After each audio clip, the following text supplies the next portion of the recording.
Welcome back to Films Recapped. Today I will show you an action, thriller film from 2014, called The Equalizer. Spoilers ahead, watch out and enjoy.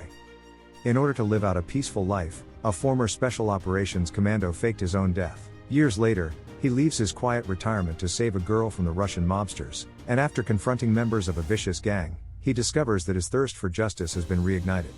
Will he be successful in taking out the Russian gang and freeing the girl? Keep watching to find out. In The Equalizer, a Boston resident called Robert McCall is the main character. He works at the Home Mart hardware shop every day. Robert is a regular guy leading a regular life. At work, Ralphie, a chubby coworker who is preparing to take the security officer selection exam, and Robert befriends him. In an effort to help Ralphie with his diet, Robert encourages Ralphie to consume more fiber-rich foods rather than ones heavy in carbohydrates. Robert is an extremely organized individual who takes great care and discipline in carrying out all of his tasks. He has a tendency of timing all of his activities using the seconds timer on his watch. At a restaurant he frequently visited, Robert usually took the time to read a book in the evening. He always carried his own tea bags and utensils. Robert always makes sure the table is clean and the silverware is in its right place, which is a clear indication of his habit of keeping things organized as he sets his napkins and cutlery on the table. That evening, there weren't as many people dining there, but one of them, a stunning woman named Alina, greeted Robert and inquired about the story of the book he was reading. Alina suddenly said Robert farewell and left the restaurant before entering a taxi. The following day, Robert returned to his regular routine. He went to work at Home Mart, talked with Ralphie and his co-workers, then went home to clean up and eat dinner. That evening, Robert went back to his favorite restaurant with another book to read. Alina was spotted entering the diner shortly after Robert got there while wearing revealing clothing and lots of makeup. Just as Alina was ready to place her drink order, her cell phone rang. It was her employer. Alina turns out to be a young prostitute working for the Russian mobster, Slavy, under the alias Terry.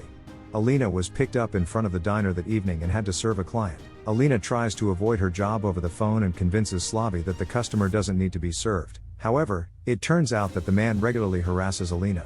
Slavy, however, paid no attention to this and told Alina to get to work right away. He then threatens to kill Alina and reminds her of the debt she owes him. When Alina heard the threat, she was forced to follow Slavy's instructions. Robert then cast a questioning glance at Alina as she left the diner and went up to the man who had picked her up outside the diner. The following day, Robert was with Ralphie as he worked out physically to shed some weight in preparation for the security officer selection exam. Ralphie appeared to be struggling and was on the verge of giving up due to the intense training, but Robert persisted in cheering him on and offering his continued support so that Ralphie could realize his dream of becoming a security guard.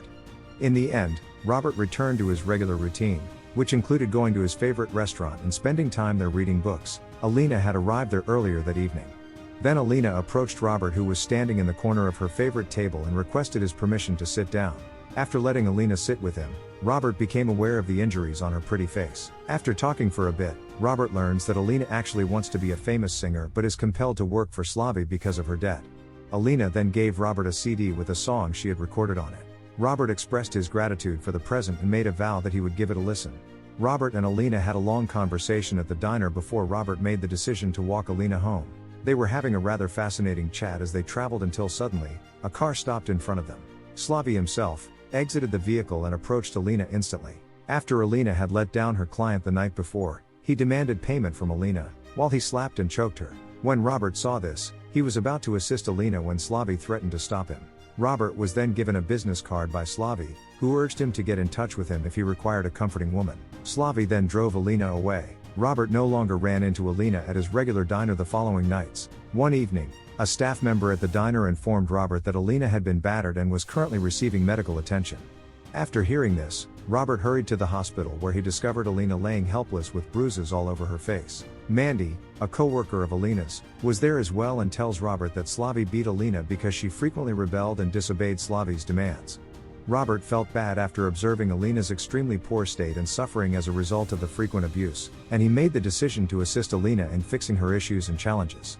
The movie then switches to Slavy walking into his upscale restaurant. Slavy then proceeded to his office, where several of his men were waiting for him to arrive so they could deposit money from some people who owed Slavy.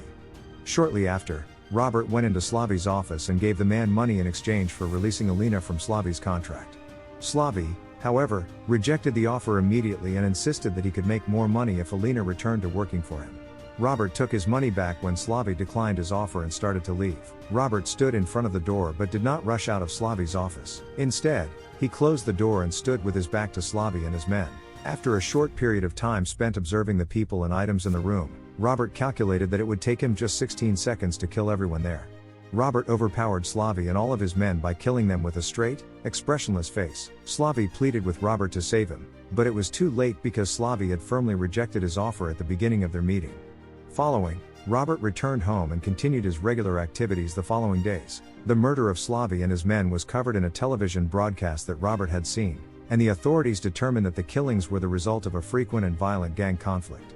The focus shifts to a man named Teddy Renson who has recently arrived in the country and hurried to the scene of Slavi's death. Teddy serves as an errand boy for Vladimir Pushkin, Slavi's boss, who is tasked with looking into Slavi's murder and identifying his murderer. Teddy, a former member of the Russian secret police with special forces experience, could quickly draw the conclusion that the person who had killed Slavi and his men was not a random killer, but rather someone who had been trained to fight and kill. In the meantime, Robert is astonished to learn about Ralphie's resignation. When Robert went to see Ralphie at his apartment, he appeared to be assisting his mother with the cleanup after her store had been intentionally set on fire by corrupt police officers since her mother had declined to pay the security fee. Ralphie made the decision to leave Home Mart as a result, choosing to concentrate on supporting his mother in the business. Robert makes the decision to help Ralphie that night, and while doing so, he discreetly follows the corrupt police officers who rob local small business owners of their security fees. The corrupt policemen were then videotaped in the act, and Robert confronts them and threatens to release the clip if they did not stop. They retaliate, but Robert is more powerful and skillful. The corrupt policemen returned the items they had stolen from the people after Robert beat them up a bit and they no longer carried out their thievish plans.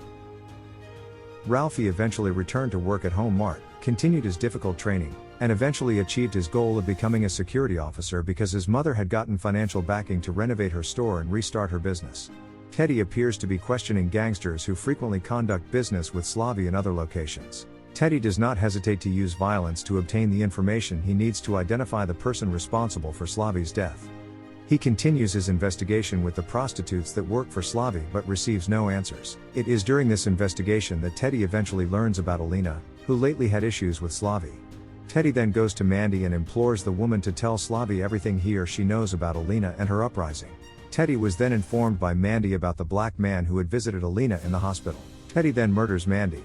Teddy investigated the CCTV cameras at the hospital and the spot of Slavi's murder right away after getting the information from Mandy.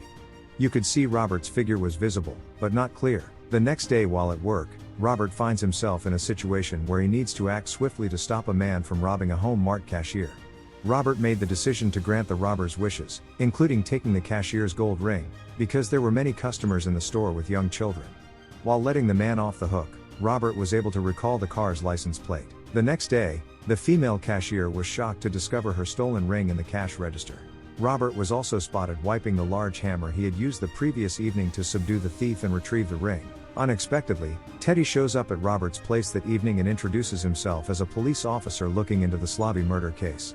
Teddy then inquires as to the location of Robert, who was present the night Slavi was murdered and was seated in a fine restaurant. Then, Robert, who is trained with the necessary skills to handle the situation, patiently responded to Teddy's questions in order to ease his concerns. After Teddy concluded questioning Robert, he said goodbye and walked out. Teddy and Robert, however, were both aware that they had lied. Teddy thinks that Robert is the mastermind behind Slavi's murder because Robert can already see that Teddy is not a police officer. As soon as Robert becomes aware that the Russian mob is now chasing him, he prepares to leave his home. Later, Teddy tells one of his men to attack Robert in the diner because Robert can easily take Teddy's men out. After leaving the restaurant, Robert goes to Teddy's car and takes a photo of him using his cell phone camera. Then Teddy and his men pursue Robert to his home, but they were unable to locate him there. Teddy searches the home in an effort to uncover information about Robert's true identity, but all he discovers are narcotics and ripped sports tickets. Robert, however, turns out to be somewhere else and is observing Teddy and his men through a covert camera in his home. Robert chooses to visit his former friend and co-worker at the Defense Intelligence Agency, Susan Palmer. Now knowing that he is dealing with one of the biggest Russian criminal organizations in the world, Susan Palmer uses her resources to provide Robert with information about Vladimir Pushkin and his activities. Susan also tells Robert that Nikolai Ichenko is Teddy Renson's real name. Susan informed her husband that Robert didn't want help but rather permission after providing him with all the information he required. Robert first goes to Pushkin's cash vault where he can easily disarm all of Pushkin's men, lock them all in the refrigerator, and then call the police and leave evidence in the form of a memory stick that is loaded with details about Pushkin's illegal activities in order to destroy Pushkin's operations in the United States. Teddy is observed eating dinner at a fine restaurant that night. A man who turns out to be an assassin with training who Teddy hired to kill Robert suddenly stands in front of him. However, not long after the man left Teddy's table, Robert came inside and walked over to Teddy. After that, Robert sat there and gave Teddy the hitman's bloody smashed glasses. Then Robert admits that he is already aware of Teddy's past, issues a warning to Teddy to quit looking for him, and makes a promise to bring down Pushkin's criminal organization. Pushkin's oil ships are later destroyed by Robert, who also eliminates all of Pushkin's American operations. Teddy then quickly devised a strategy to render Robert helpless. Robert's co-workers are being held captive at the Home Mart store by Teddy and his men. Teddy then called Robert and demanded that he come to the Home Mart store right now or he would kill Robert's co-workers. Evidently anticipating this, Robert was able to enter the control room undetected and broadcast into the loudspeaker to divert Teddy and his men. Robert first frees Ralphie and orders him to assist their co-workers in leaving out the back door after taking out a few of Teddy's men. After ensuring that Ralphie and all of his co-workers were safe, Robert turned off the Home Mart store's overhead lighting, leaving only the low spotlights on. Using the available tools, Robert kills Teddy's guys right away. He then confronts Teddy and uses a nail gun to kill him. Robert visits Moscow 3 days later and murders all of Pushkin's security personnel at his mansion. Pushkin is duped by Robert into killing himself by electrocution. Vladimir Pushkin's passing means that all of his unlawful activities have come to an end. Alina, who had healed from her injuries and had followed Robert back to the States, approached him outside the supermarket. After being released from Slavy, Alina says she has begun a new, better life. She gave Robert a quick kiss on the cheek as she expressed gratitude for giving her another shot. Robert felt motivated to keep using his abilities to aid those in need as a result of what happened to Alina and her co-workers. As usual, Robert goes to his favorite diner in the evening. However, this time, he also packs a laptop, on which Robert places an online ad introducing himself as the Equalizer. Make sure to like, subscribe, and turn on notifications so you can watch more videos like this. Thanks for watching.